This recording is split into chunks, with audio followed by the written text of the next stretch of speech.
Hello friends, आप सभी का बहुत बहुत स्वागत है मेरे यूट्यूब चैनल ज़िंदगी में दंशिका में। मैं उम्मीद करती हूँ कि आप सभी बहुत अच्छे होंगे और मैं हूँ आप सभी के साथ आपकी YouTube channel host RJ Anshika Chaturvedi.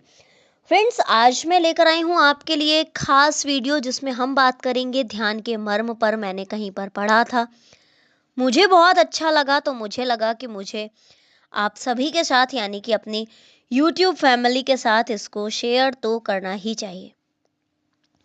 तो फ्रेंड्स, ध्यान का उद्देश्य अंतर्मुख होना है।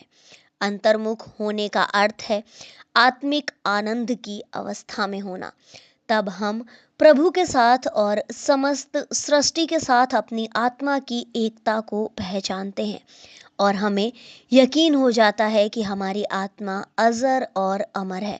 अंतर्मुख होने से हम उस दिव्य स्रोत से जुड़ जाते हैं जो समस्त ज्ञान का भंडार है।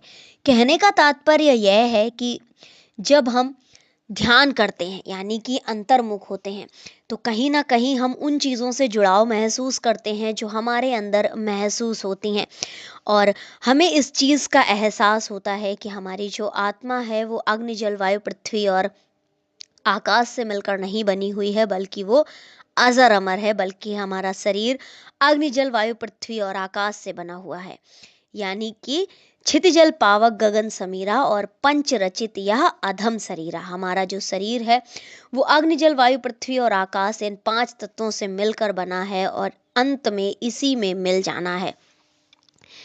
एक बार आत्मा के अमर होने का अनुभव होने के बाद ही हमारा भय समाप्त होने लगता है। जब हमें इस बात का एहसास हो जाता है कि हमारा जो शरीर है वो सिर्फ और सिर्फ एक नश्वर शरीर है और हमारी आत्मा अजर अमर है, तो कहीं ना कहीं हमारे अंदर से हमारी मृत्यु का भय मिट जाता है। इसी के साथ ही फ्रेंड्स, प्रभु से एकता की अवस्था में हमारी आत्मा किसी भय को नहीं जानती। उस एकता के ज्ञान का अभाव ही हमारे समस्त डरों का कारण है। पाप का अर्थ है प्रभु से अनभिज्ञ रहना और सत्य एवं प्रेम के उस नियम से अनभिज्ञ रहना जो कि समस्त ब्रह्मांड को संचालित करता है। गुण वही हैं जो हमें परमात्मा के नजदीक लाएं, जो हमें प्रभु से दूर न ले जाए, वो गुण हैं। और जो चीजें हमें परमात्मा से दूर ले जाएं, हमारे प्रभु से दूर ले जाएं, वो पाप हैं। यदि हम सच्चाई के रास्ते पर चलते हैं, अहिंसा, सच्चाई, पवित्रता, नम्रता और निष्काम सेवा जैसे गुण अपने जीवन में ढालते हैं और साथ ही साथ ध्यान अभ्यास में नियम से समय देते हैं, तो हमें इस विश्व में और उसके बाद की दुनिया में किसी बात का भय नहीं रहता। जब हम देखते हैं कि जो प्रकाश हमारी आत्मा में है वही दूसरी आत्माओं में भी है, तो हम सृष्टि के हर जीव को अपना समझते हैं।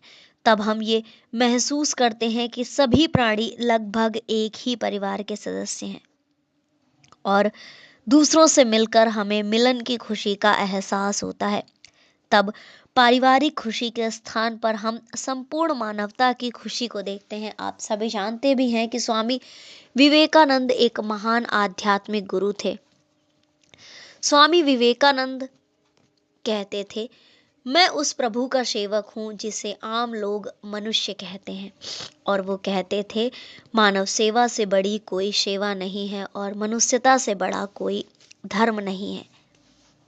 और वो जानते थे कि मनुष्य जो है वो ही मनुष्य का दुश्मन है। कहीं ना कहीं हम एक दूसरे का बुरा चाहकर एक दूसरे के दुश्मन बन जाते हैं, जबकि हम सभी के अंदर मानवता होनी चाहिए। वो स्वयं मानव सेवा करते थे और लोगों को मानव सेवा करने के लिए प्रेरित करते थे। अंतस की यात्रा द्वारा हम इस अवस्था को पा सकते हैं जहाँ सारी सृष्टि हमारा परिवार बन जाती है और संपूर्ण विश्व हमारा घर बन जाता है। जब हम किसी के प्रेम में होते हैं तो सारा संसार हमें प्रेम के रंग में रंगी हुई नजर आती है, हमें हर चीज खुशगवार लगती है। इसी तरह अंतस के आनंद की अवस्था में जब हम होते हैं तो हमें पूरा संसार आनंद के रंग में नजर आता है। तब हमारी नजरें जिधर भी देखती हैं हमें सुख ही सुख नजर आता है। तो फ्रेंड्स, ध्यान का मर्म है अंतर्मुख होना, और हाँ, अंतर्मुख होने का अर्थ है आत्मिक आनंद में आस्था होना। Thank you so much, thanks for watching and thanks for supporting.